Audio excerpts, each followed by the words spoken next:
We're starting a new chapter now where we're going to take a look at how we modify our objects in our AutoCAD drawings. Now we do have a new drawing for you. You can download it from the library to follow along with the videos. It's called Office Layout.dwg.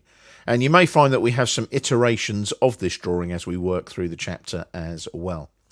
Now we've got some objects in the drawing for you. So you'll notice we've got some walls and a door. We've also got here a desk, a pot plant, a somewhat dated computer, and a chair. Now these are all on their appropriate layers already, so you don't need to worry about layers. They're also AutoCAD blocks, so if you select one of them, it's all one object. We'll get onto blocks later. Just hit escape a couple of times if you have selected one of those objects.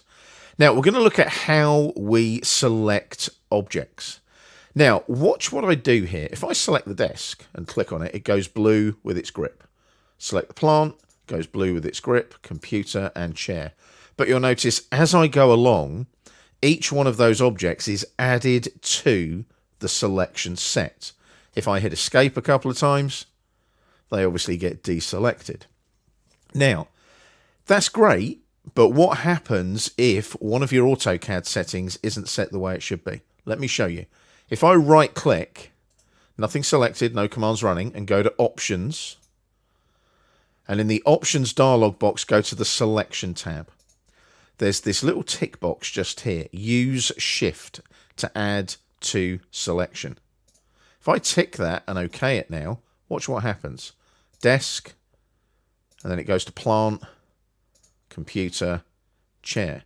If I want to add objects to that selection set, I have to hold down Shift and click on each one, like so. Not ideal. Some people like that method. I personally don't. And it's not the default setting. The default setting is the one I showed you previously.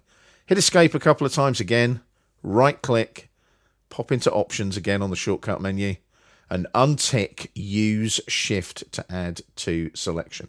Click on OK again. Make sure that is unticked for the purposes of this exercise. Now, we're going to take a look at some selection methodologies now. Now, the most common one, like I showed you, is just clicking on the objects. But you might want to select more than one object. I'm going to pop my crosshair to about there. I'm going to left click and release the mouse button. It asks me to specify the opposite corner. If I drag downwards to the right, you'll see a blue window appear. And as I go over the objects, you'll see them highlight. So I've got all of the objects inside that blue window. It's known as a window selection. If I left click on the opposite corner, all of the objects are selected. Hit escape a couple of times. Objects are deselected. Put the crosshair on the opposing top corner to the right. Left click. And now drag downwards to the left. As you cross each of the objects, can you see they highlight? I don't actually need to have all of the objects encompassed by this new green window with a dashed outline. This is known as a crossing window. So objects within the window and objects that are crossed by the window will get selected. So notice there, I haven't actually encompassed any of the objects in the window, but if I left click again, they're all selected because they were all crossed by the window. I'll just hit escape a couple of times just to deselect again. Now, there is a very weird little function in newer versions of AutoCAD that when it first came out, it used to drive me a little bit on the crazy side.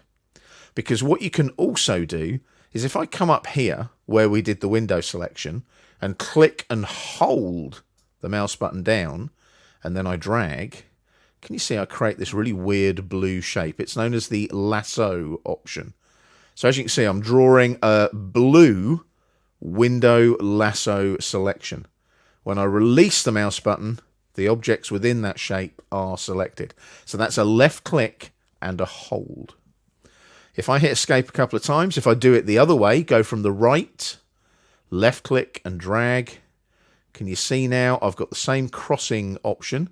So if I go through the objects like that, can you see? And release the mouse button, you'll notice there that they're all selected again in the same crossing methodology as the crossing window.